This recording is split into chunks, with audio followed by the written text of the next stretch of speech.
For lesson 10, our last lesson in the percents unit, we'll be talking about percents that are greater than 100. So just to start, let's look at these fractions that we have. These are all improper fractions, meaning that the top number is bigger than the bottom.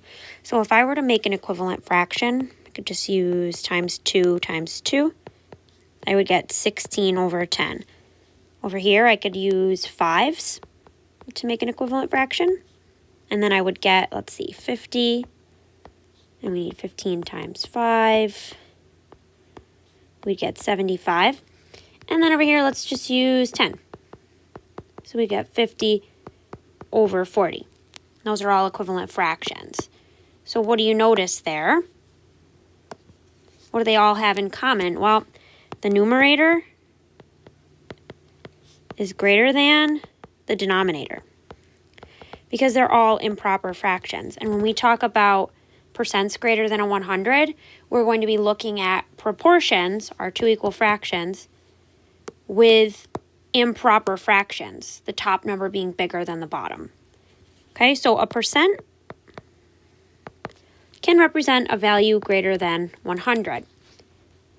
And we'll talk in a minute about what that actually means. So down below here, we're going to convert so that the denominator is 100, so that it's a percent. And then we're going to see what it looks like as a percent and a decimal when we do that. So if I look at this and I want 25 to turn into 100 on the bottom, I need a 4. So I'm going to get 30 times 4, which is 120. For this next one, to turn a 50 into a 100 is times 2. And then 67 times 2. Do it off to the side if you need to. Would be 134. And then 21 over 20, we would have to multiply by 5 to get 100. And we would get 105. So notice that these are all improper fractions, fractions that are greater than 1. The top is bigger than the bottom. Same deal though. If it's over 100, it's a percent. So 134%, 105%. So if it's over 100, it doesn't matter if the number is bigger or smaller than 100, as long as it's on top of the fraction, out of 100, it's a percent. Okay, so again, out of 100. Turning these into decimals is pretty much the same idea, except now we have numbers that are bigger than 1 because they're greater than 100 on the top. So you can think about our rule before that we had, which was to move the decimal 2 places.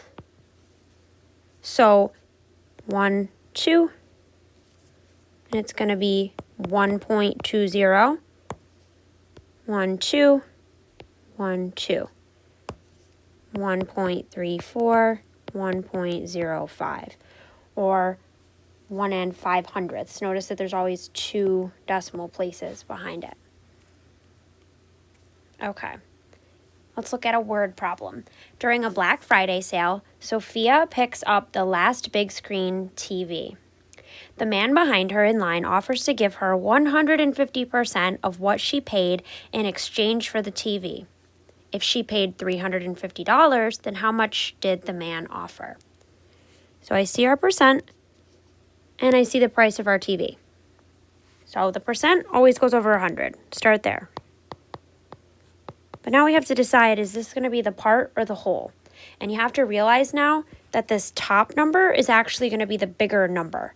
So she paid $350. He's offering her more money. So the amount that he offers her should be a bigger number, meaning it's going to go on the top because the top number has to be bigger.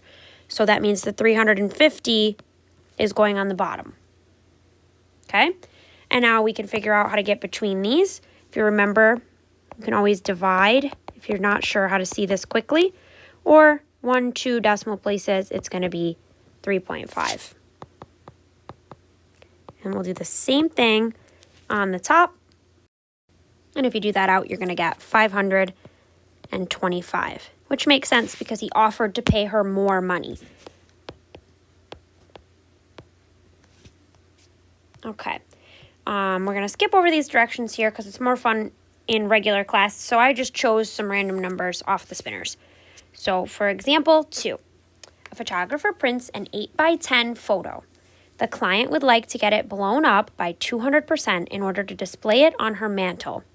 What will be the new dimensions of the photo? So we actually have 2 problems here because we need to change the 8 and the 10 because this picture is like a rectangle. So one side is 8, one side is 10, but we want it to be 200% the size. Okay? So I'm going to do our new type of formula that we're using, which is our proportion. Our percent's still going to go over 100. But now when we talk about the part and the whole, we have to be a little bit more careful.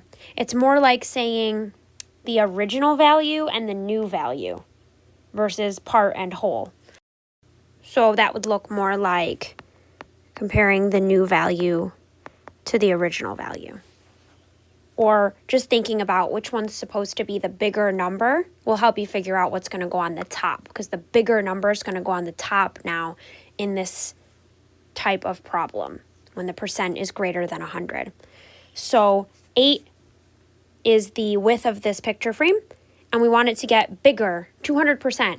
So it means the 8, the original amount, is going to go on the bottom because the bigger size, the new size, is going to go on the top. Okay?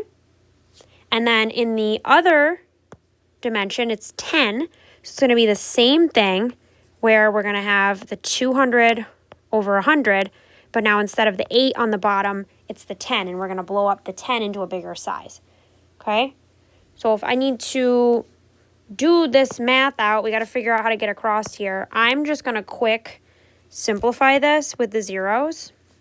So now it's just 2 over 1 equals something over 8 times 8 times 8, and we get 16.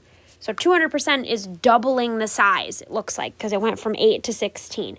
Over here, we're going to go from, do the same thing. We're going to go from 1 to 10, from 2 to 20. So now it's doubled in size from 10 to 20.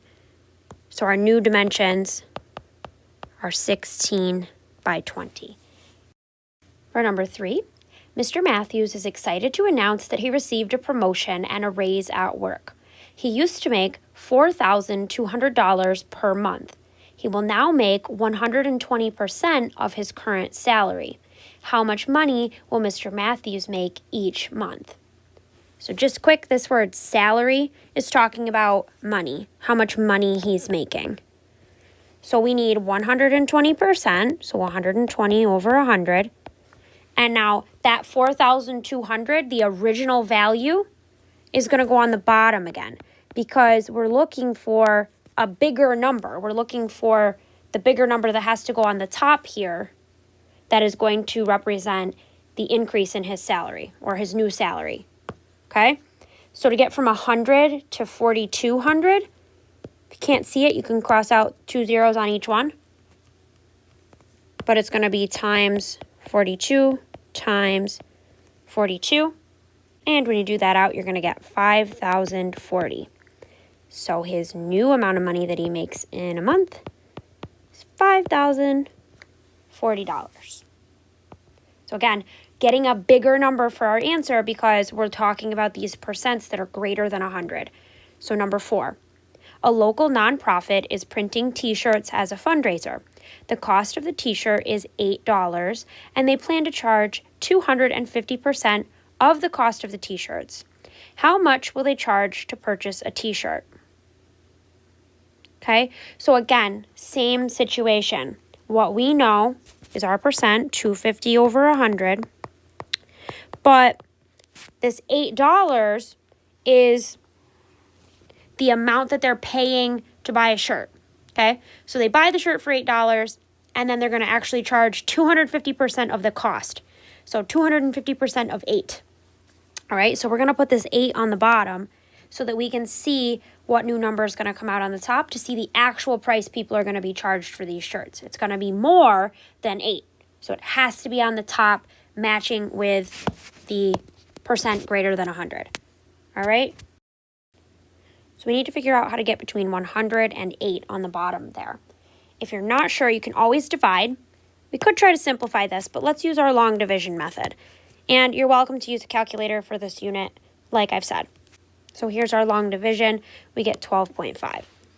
And if you notice here, we're going from big number to small number. So this is actually going to be division. And you're going to need to do 250 divided by 12.5. So now if you do that out, you're going to get 20, meaning they sell the shirts for $20, but they only paid $8 to buy them. This is a very common thing that a company will do so that they make a profit, so that they make money. So just another example of what a percent greater than 100 actually means in real life. So one final example of this. A 4th of July celebration had 2,000 participants in 2010. In 2020, the city is projecting that there will be a 160% increase from the 2010 participants. How many participants is the city anticipating in 2020? So take your percent, put it over 100. Now again, we're starting at the original value, like I said earlier, new to original is our new comparison instead of part to whole. We're starting at 2,000 and we're going to increase that. It's going to be 160% of what it used to be. So the 2,000 is going to go on the bottom. And we're going to find the greater number of participants in 2020. So if you can't see it, cross out a couple zeros. It's going to be times 20 to get across here. Do the same thing on the top. 16 times 2 would be 32, and then add your 2 zeros. So it's going to be 3,200 participants. Okay, and that's just a few ways that you might see a percent greater than 100 in real life.